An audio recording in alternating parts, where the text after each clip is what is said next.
Nick Sirianni just hinted at some changes brewing on the defensive line that are now going to put another rookie into the Eagles' spotlight. Plus, key figures returned to practice yesterday, but Smitty and Jalen sat out, and Saquon Barkley got a very interesting call from the NFL following his all-world play versus the Jaguars. I'm Thomas Mott. This is the Thomas Mott Show.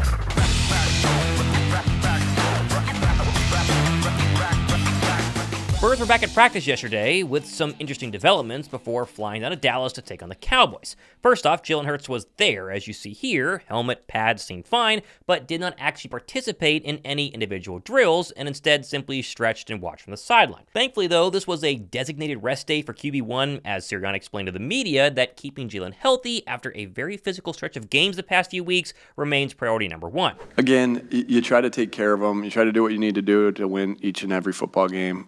You try to take care of them throughout the week. Still, though, Jalen was added to the very long injury report you're seeing on your screen right here, along with Devontae Smith, who missed with a hamstring injury. No idea how serious that is, but Nolan Smith also, A.J. Brown, Bryce Huff, Fred Johnson, Slay, Sweaty, Goedert.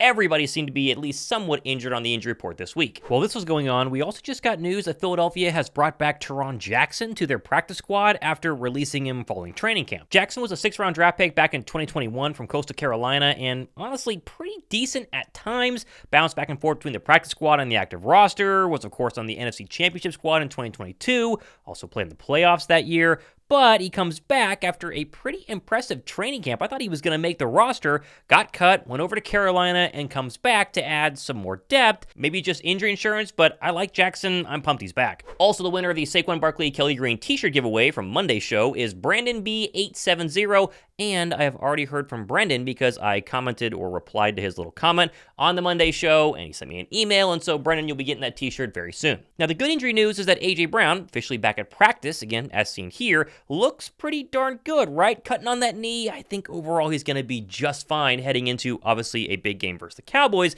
but then a 5-day stretch where Philly will take on both Dallas and the Commanders on Thursday Night Football. Now, speaking of Dallas Goedert was also back at practice yesterday, seems just fine until reporters that he is on track to play this weekend and will be his first actual game action in a little over a month. This was like the latest I wanted to be back. Obviously, would have loved to play last week in the Kelly Greens, been able to suit up a little bit for that. But yeah, this was definitely the game that we knew for sure I should be able to be good, and we're tracking in the right direction. So do you have any more steps you have to take to get on the field Sunday, or do you feel like you're where you need to be? I feel like I'm where I need to be. Obviously, just monitor how it feels throughout the week, and hopefully it'll all be good and suit up in Dallas and keep it rolling. Likewise, Slay also practiced. He missed last week's game, but he seems just fine until reporters needed kind of a week off to get his body 100% healthy, and he's ready to go and will assume the starting cornerback role instead of Isaiah Rodgers. Feeling pretty good. I needed that little week off, as in get my body ready to go.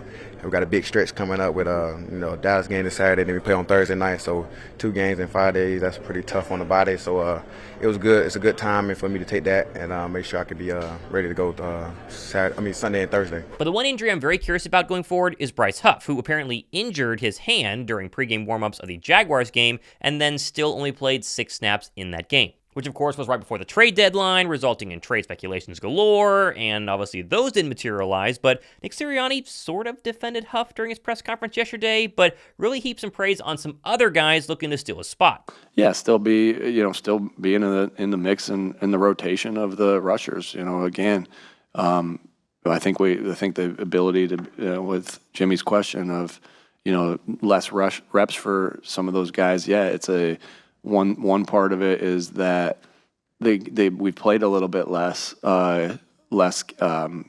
plays, but also that we feel good about the rotation. I think all 4 of those guys have done a nice job, and then we'll see if Jalyx getting into the mix as well.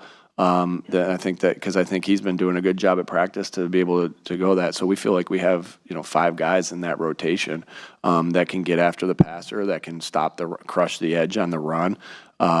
And so, yeah, I got a ton of faith in him. Like I said, you guys know that he had something going on, after warm-ups last week, and but that's just the way that game went and how he was feeling, and I got a ton of confidence in him, and and the things that he can do. Now, Huff has had some moments, but they're too far and in between, at least this season, right? Guys like BG and Nolan Smith have clearly been better, leaving Fangio, honestly, with no choice but to reduce the amount of early down reps for Huff and basically use him in pass-heavy situations and third down and longs. Sirianni's comments also about Jalyx Hunt is pretty interesting, as Hunt has largely been forgotten the first few games following what many deemed a pretty impressive training camp for a rookie from a college that no one had ever heard of. But as of now, Hunt has only played in 17 total snaps on defense this season, which is an edge rusher team low of 3.48 of total defensive snaps. If they've seen something in Hunt that warrants more snaps, then great, fantastic. Like, I'm all for that. But my hope is this is just not simply due to the fact that Huff has been pretty bad, and so they're just trying to kind of roll someone else out there and see what the product can be like on the football field. Either way, Huff and Hunt aside, you got to give credit to a defensive line and really Josh Sweat for ramping things up. The pressures post-bye have been absolutely fantastic, which I think has gone a long way in helping to kind of mask the seemingly major free agent flaws in Bryce Huff. Now, if we go from one struggling free agent in Bryce Huff to one free agent who's been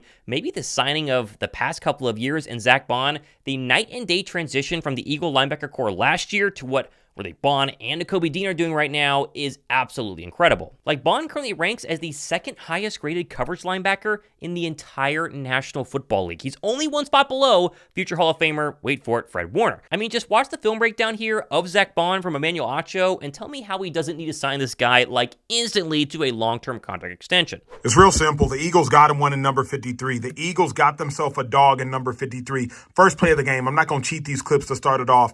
Zack Baun, he just has a simple hook curl drop. But watch, eyes on quarterback Trevor Lawrence. But here's a beautiful part. He has enough athleticism to crossover run, get enough depth with his eyes on the ball. Trevor Lawrence going to try to get this ball over his head very first play of the game. Incomplete pass. Athleticism. Let's keep it pushing. Second play of the game. Again, like I told you, I'm not cheating these clips, especially not early on. Second play of the game. Watch Baun.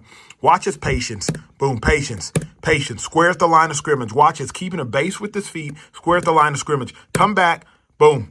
Chest to chest. Tackle. First play of the game, brilliant job pass defense. Second play of the game, brilliant job run defense again. Now I'm going to take you to the very fourth play of the game. Here's the fourth play of the game. Watch Baun. Watch him right here. Watch this dude. Watch this dude. Open field tackle. ETN is a first round pick running back. Open field tackle. No, sit down. Sit down. Sit down. I mean, the dude is an absolute monster. Here's what else I dove about Baun. He does the little things right. Right now, he is the curl flat defender. That means he has to get as wide as the widest. He instantly gets his width. Now he gets his eyes back on Trevor Lawrence, the quarterback. Now he closes in as a curl flat defender because he realized he doesn't have any work taking him to the flat. Trevor Lawrence throws a pass. His linebacker running mate breaks it up, and then Baun, full extension, layout, I need that interception. But that interception is not made possible if he does not start out by getting his width instantly on the play as a curl flat defender. Get your width. Get your eyes back to the quarterback. Width. I mean, this is teach tape stuff. Then break on the ball, get the interception. I mean, this is teach tape stuff by this OB, and whoa, it gets even better. I love this way Baun plays the game. This is what the Eagles have been missing. Simple inside zone. These two offensive linemen are trying to double team the Baun, but watch how slippery he is. Slithers through there, tackle for loss. I can't even say the freaking word slithers, but he can do it. Slithers through there, tackle for loss. That dude's just a beast right now. Pass coverage, first play of the game. TFL, second play of the game. Open field tackles, third play of the game. Interceptions, fourth play I showed y'all. I mean, what are we talking about here? He can do it all right now. The Eagles are a complete unit defensively because you got a glue guy like Baun just holding it all. This is just clinic tape. Clinic tape. Second in coverage, he's top 11 in total tackles, massive interception last week. Drop a like down below for arguably the best linebacker the Birds have had in a very, very long time. Like, he's approaching levels that TJ Edwards even didn't seem to hit during his time in Philadelphia. Now, speaking of really great free agent additions, you got to talk about Saquon Barkley for a second, as he officially has won his third NFC Offensive Player of the Week award this season. I mean, 199 total scrimmage yards and a 2-touchdown performance versus the Jaguars is definitely enough to win the award, but would you be surprised if I told you the NFL actually drug tested him just minutes after his insane no-look hurdle this week? I got it right away. Tested you for sure. I got drug tests right after the game. I bet you do. I bet you do, because I got a lot of questions. What really happened was I was going to hit a double spin. So I knew you, bro. I saw the spin and you went to do it and you aborted it. Bro, I said the same thing. I said, he went on autopilot and just blacked out.